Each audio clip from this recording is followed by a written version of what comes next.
Welcome to UpFront with the Superintendent, a monthly program produced by New Hanover County Schools. I'm your host, Ann David. Each month here on UpFront, Superintendent of Schools Dr. Tim Markley joins me to talk about district-wide issues, accomplishments, and programs, as well as answer questions from parents and our viewers. This month, our special guest is Dr. LaShawn Smith, Assistant Superintendent for Instruction and Academic Accountability.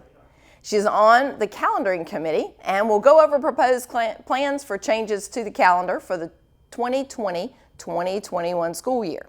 But first, Dr. Markley is joining us to answer some of those questions and get you the answers that you're looking for. Welcome, Dr. Markley. And good to see you. Hope you had a great summer. And we did. Yes, it went by very quickly. It does. The school year starts and there's so many things going on. But first, I'd like to step back and talk about graduation rate. You have some happy news for our graduation rate?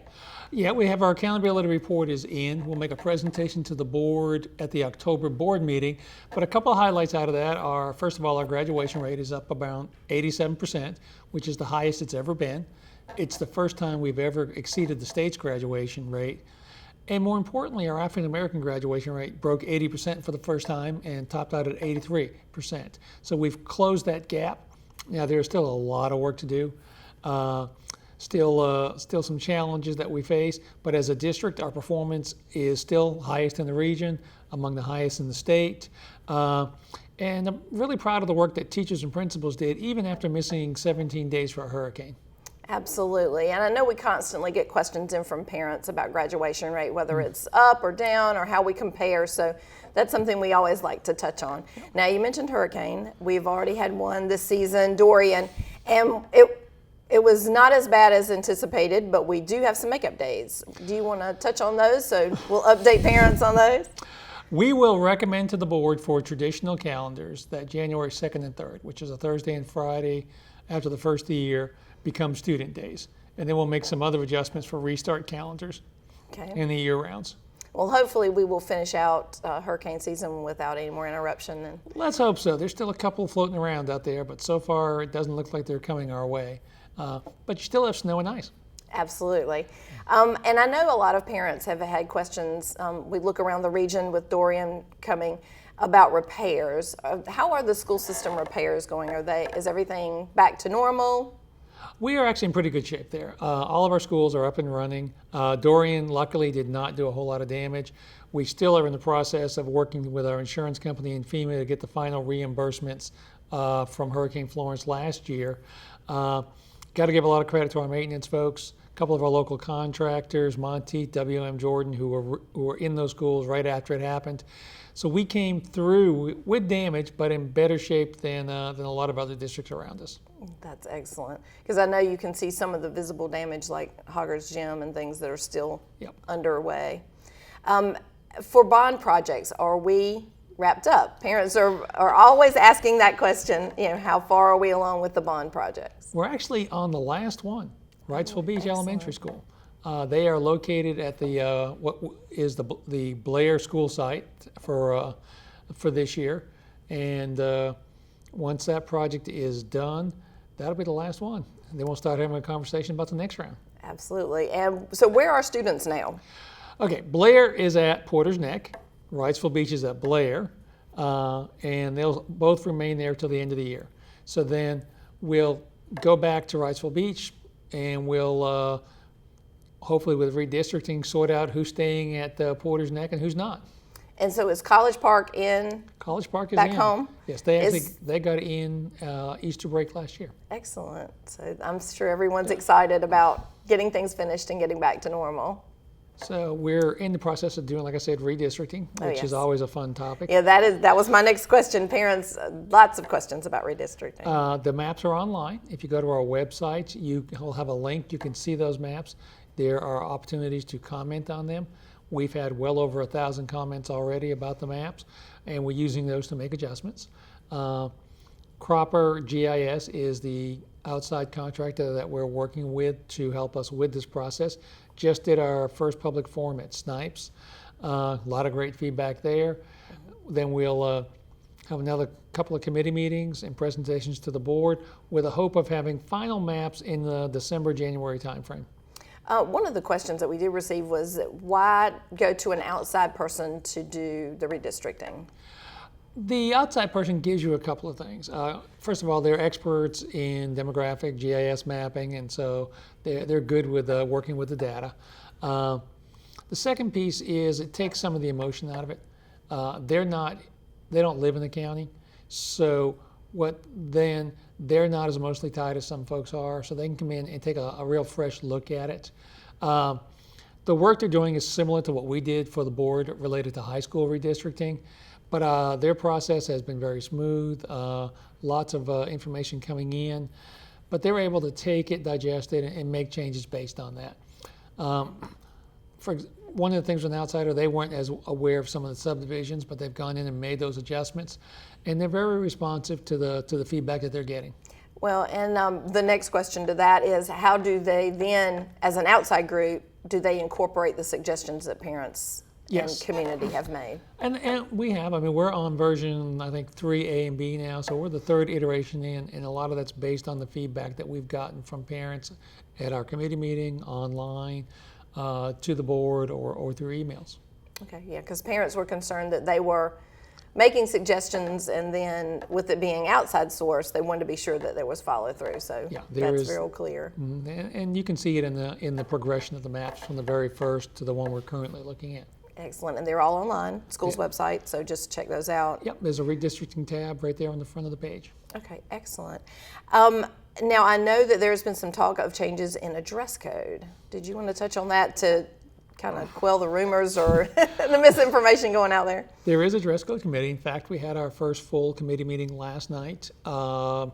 Beaulieu and Ms. Justice are the two school board members who are heading that up. We had parents, teachers, students, administrators at that first meeting, looking at just updating the dress code, making it a little more gender neutral. It's not about a radical change, but just making it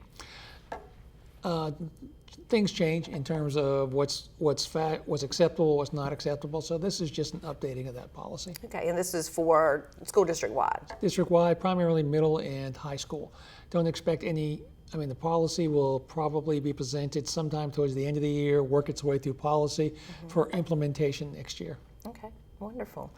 Well, that wraps up our questions for this session. Don't go away, because we'll be right back, and we'll be joined with Deputy Superintendent Dr. LaShawn Smith. Stay tuned. We'll be right back after this short break.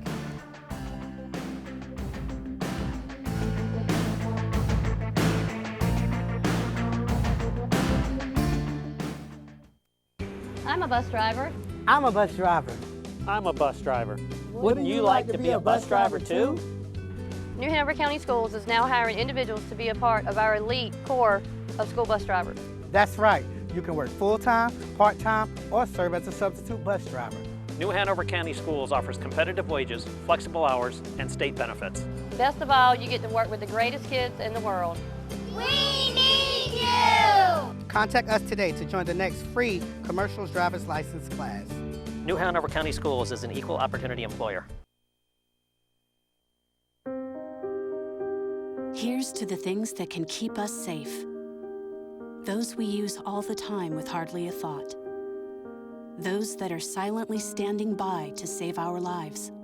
And now, those that we carry with us everywhere we go. Many mobile devices will now bring you wireless emergency alerts, real-time information directly from local sources you know and trust. With the unique sound and vibration, you'll be in the know wherever you are. Welcome back to UpFront with the Superintendent. Believe it or not, the school system is already planning for school year 2020-2021 with a focus on the school calendar. Joining us now is Dr. LaShawn Smith, Deputy Superintendent, to talk about how that calendar is created, the changes that are being proposed for that 2020-2021 school year. Welcome, Dr. Smith. Well, thank you. It's wonderful to be here. Opportunity to talk about the calendar. First, since we spoke last, you have had a change in job title. Yes. With the school system. Can you kind of cover that a little bit before we get into the calendaring and what your job change has entailed, and just let parents know what you're doing now? So my new title is Deputy Superintendent, but I do maintain the similar responsibilities as I did as Assistant Superintendent for instruction. So I am still over the instruction division, which includes all things teaching and learning, and also testing. So if there are questions about instruction or curriculum or the testing that occurs within our schools and outside of our schools, then that is handled under my division as well. The addition, I would say, is just my work now is a little more attuned to principals, a little more closely with principals. I'm typically the second point of contact for Dr. Markley if there's an issue within the district or if there's a concern. And also I have the opportunity to work even more closely with our Board of Education. Excellent. Well, I know you've been with the school system quite a long while, and we are so glad that you are taking over that new responsibility. A lot of parents may not realize that you actually look at the school calendar annually and make changes to appropriate educational situations for our students. Can you tell me a little bit about the calendaring system, how many calendars we function under, and just give the parents some background on our calendaring system? Glad to. So we have a board calendar committee that typically meets 2 to 3 times a year.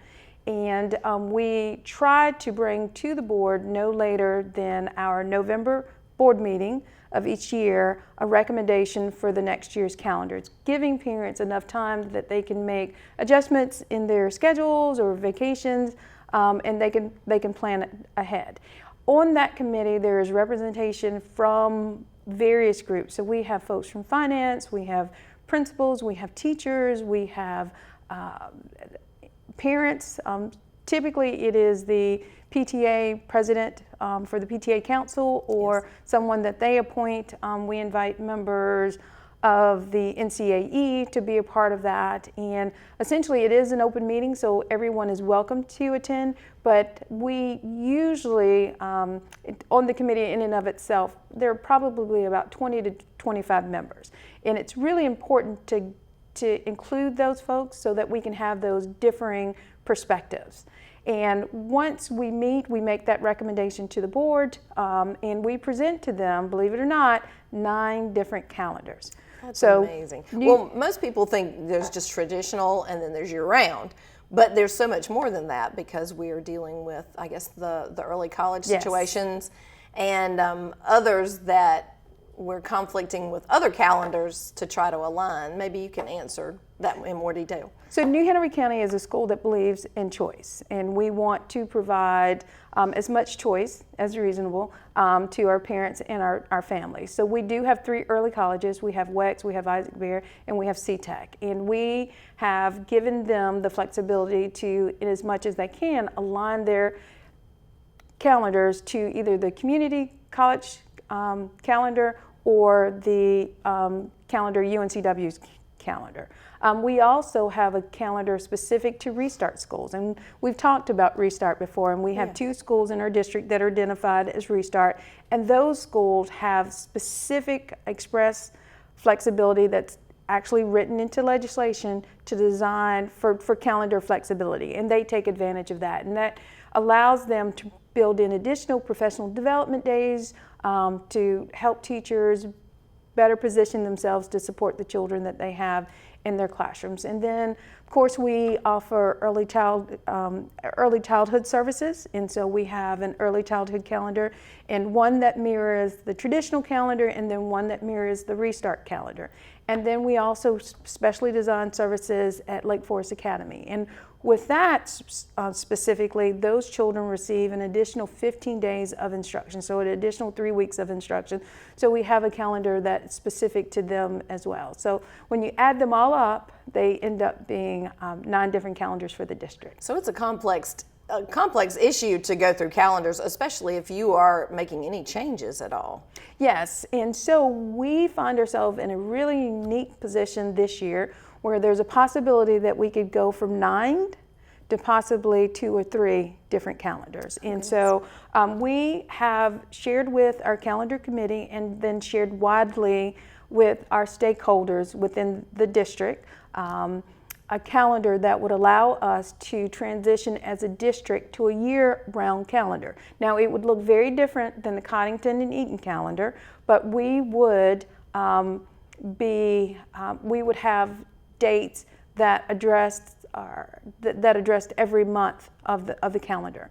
So we would start our school year a little bit earlier. We would maintain pretty much the same number of school days that we have. It would be just a few less.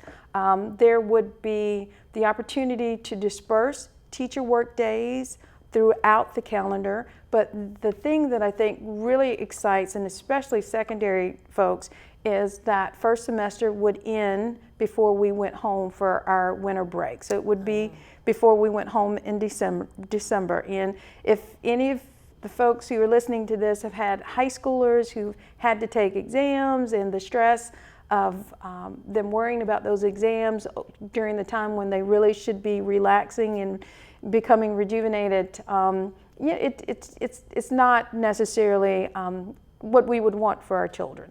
And that's a huge thing, because I know my children, when they went through high school, that was always a discussion with parents. Yes. You know, they can't really enjoy the holiday or can't really go on a trip because they are actually prepping for exams when they come back. So exactly. That's a huge thing for the high schoolers, I'm sure. Exactly. And so you come back from that time away, and then you've got 2 or 3 weeks where you need to study and cram or do whatever to prepare yourself to take an exam. And then also for secondary folks, teachers, believe it or not, had about 8 hours to turn the entire semester over. So they had one teacher work day in which they were expected to finalize grades, get that in, and then prep for their new course.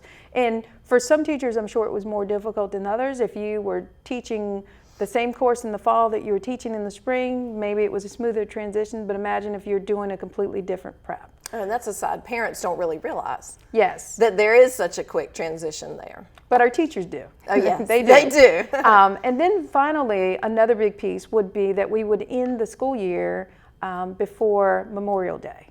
And so, again, very nice transition in the calendar. Would not be the stress. You would not enjoy that holiday and then have to come back and worry about finishing the year. And what I would say, and of course this sounds like this is a little bit loaded for secondary folks, but what I would say for other families that I've heard from is the opportunity to have my elementary, middle school, and high school child on the same calendar, whether they're attending C-Tech or they're attending WEX or they're attending Isaac Bear Early College is a nice thing. Oh, yes. And we actually we're looking at this for our year-round, specifically Sunset Park, Eaton, and Coddington. And I want to say we sent that information out to parents, and we really appreciate the number of parents that were able to respond to a survey that was sent out really, really quickly. Timing wasn't the greatest because folks were transitioning to their first intersession, oh, yes. But for the folks who were able to respond, we really appreciate that. And it very quickly let us know that the families that are currently attending those schools really find value in the current calendar. And so we were able to really quickly take that off the table. So the calendar we're proposing now would not be for Coddington, it would not be for Eaton, because we've heard that they really value those intersession periods. And so those occur 3 times throughout the year, and we would not be able to replicate that in this calendar. So year-rounds will stay as they are. So Coddington and Eaton specifically, I would say to you that Sunset Park, which is also currently on the year-round calendar, yes. They are gathering feedback from their stakeholders, and then once we have that, then we would look at making a decision around that. And that's also true of Restart. But speaking of intersessions, this calendar does also provide an intersession, which is really nice. So in January, in all likelihood, we would not return to school until maybe about January 11th. There would be a break in there, a period of probably 3 to 4 days, in which students who maybe ended up at the end of the year with incompletes would have the opportunity to recover that grade. So there would be extended learning opportunities that we could intentionally plan for, which we don't really have now unless we do it at the summer. So imagine you take a course in the fall and you don't have the opportunity to do any extended work or retrieving that credit until the summer. So we're really excited that as an opportunity for secondary as well. That does. That sounds like a great opportunity. So we're kind of wrapping up at the end of our session now. Is there anything that you would like to share with parents about the calendaring? Is it done? Are you still accepting input? So we would love to have your input. If you are a parent, then please reach out to your PTAs, and they can give that information directly to the PTA Council representative. If you're a teacher listening to this, then reach out to your principal or either your teacher rep. We have our Teacher of the Year on our committee. We have a Principal of the Year on our committee.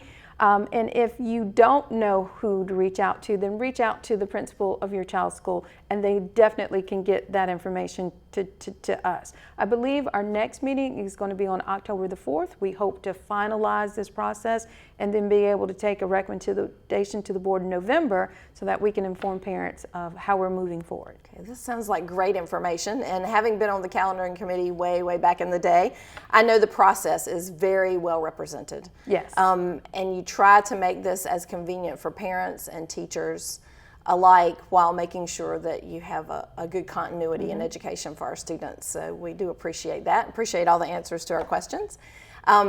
So if parents will just heed your advice and check in with their principals then and give them valuable input. Yes. We'll let them know when this is finalized. So I appreciate you coming with us today and getting parents caught up on the calendar. All right, thank you. Now don't go away because we'll return with a few more topics to discuss with Dr. Markley. Stay tuned, we'll be right back.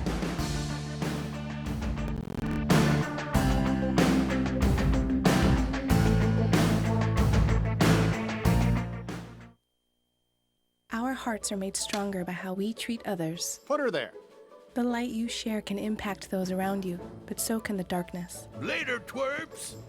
Did Pete saying mean things bother you? So when you reach out to another person, take a moment to consider how they will feel and let your heart be the key to making a difference.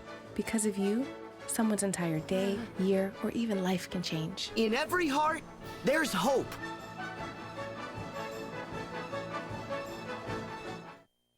I'm a bus driver. I'm a bus driver. I'm a bus driver. Wouldn't you like to be a bus driver too? New Hanover County Schools is now hiring individuals to be a part of our elite corps of school bus drivers. That's right. You can work full-time, part-time, or serve as a substitute bus driver. New Hanover County Schools offers competitive wages, flexible hours, and state benefits. Best of all, you get to work with the greatest kids in the world. We need you! Contact us today to join the next free commercial driver's license class. New Hanover County Schools is an equal opportunity employer. Welcome back for our final segment here on Upfront with the Superintendent. And Dr. Markley has just a few more questions to answer that you've sent in to him. So welcome back, Dr. Markley. Welcome back. Anything you'd like to add to what Dr. Smith said about the calendaring for parents? No, I think it's an opportunity for us to get our calendars aligned to where they should be. I regret that we don't have the flexibility right now to do that. But this calendar meets the letter of the law. It's similar to what's being used in other districts, and we think it's a good calendar for our students. Excellent. Well, she gave us a lot of really good information, and it sounds like a good change. Now, since we met last, there's been a new committee started through the Board of Education. Would you like to kind of go over that and explain that to parents and how it's functioning? And there's also been a new hire as the director of that committee. Yeah, we're talking about the Title IX committee, yes, which is how we do investigations. We've always had a Title IX policy and a Title IX person, but it was time to look at those policies, consolidate them into one place, and look at how we administered those. So our board took the leadership to work on this committee. Ms. Eastep, our chair, heads it up. And once we got further into the process and we started developing those policies, we realized we needed a Title IX director, worked with our county commissioners around the funding for it, and hired Jarrell Lewis to be that Title IX person. He is an attorney by trade. He comes to us out of North Dakota State via New Hanover High School. So he's actually coming back home. So we're excited about that. He has hit the ground running and is already doing some great work. Well, and so many parents hear Title IX. in different conversation. Can you kind of break that down to English for us, actually what that entails and what it handles? Sure. Title IX, most folks hear Title IX and they think athletics. It's really more than that. It's about equal access to education for students, not just on the playing field, but in the classroom. And it deals a lot with how we make sure students have that access. If there are accusations that Title IX is being violated, how do we investigate that? If there's issues that prevent that happening, be it an assault or other things like that, how are we making sure that that student can continue to go to school? What are we doing to the folks who are involved in that? And what are the next steps for that person? So it's about ensuring that our students have the access to go to school, and that there aren't things in place that prevent that there aren't, if there's been some kind of an assault between students, how are we making sure that that's not interfering with what's going on? How are we working with law enforcement? How are we working with other outside agencies? It's a pretty comprehensive area, and it's the work that Jarrell was doing at North Dakota State for the university. It's a little different in the K-12 world, but like I said, he has hit the ground running. Excellent. So we look forward to great things from that committee as well, and Yes. maybe we can have him on to discuss that at a later date. Well, definitely. Let's let him get his feet on the ground. The next new thing is the vocational rehab hiring practice. Can you kind of explain that, how that started? I'm sure it is a practice that has been used with the school system quite often, but now it's more organized. Yeah, we've worked with Voc Rehab for years. They've been a great partner. But this is another where our board chair has really stepped up. She's concerned about disability hiring. Are we bringing those folks into jobs that they can do within the school system? So she worked with Voc Rehab, our HR department under the John Wilmers and Deb Trafton, to really revamp how we do vocational hiring and hiring folks with disabilities and how we look at that. And so the program this revamped program has taken off. We have several of folks who have come through this process and are now working for us in our school system. We're hoping that it becomes a model for folks around the state. And as I said, I truly have to give our school board and school board chair credit for taking the lead on this program. Well, it sounds like a wonderful program. So it's, I'm sure, an exciting program for our community. Well, it's just received state recognition. Our board chair and several others will be in Cherokee to receive an award for the work that they've done around this. Excellent. Well, that's wonderful. We love being the leaders in our state, and we appreciate all the hard work of our school system to make that happen. As we wrap up today, do you have anything you would like to add to parents? Well, we are 20 days in as of today, so school year is moving quickly. I would just say, to make your school year successful, make sure you're actively involved with your children. Make sure that if you see something or there's an issue, that you talk to folks at the school. Too often we see tragedies that were preventable because somebody knew about it but didn't have a conversation with somebody at school. A lot of work around safety. We have a new safety audit that we'll be presenting to the board probably at the November meeting to talk about some recommendations there. Still waiting on the state budget.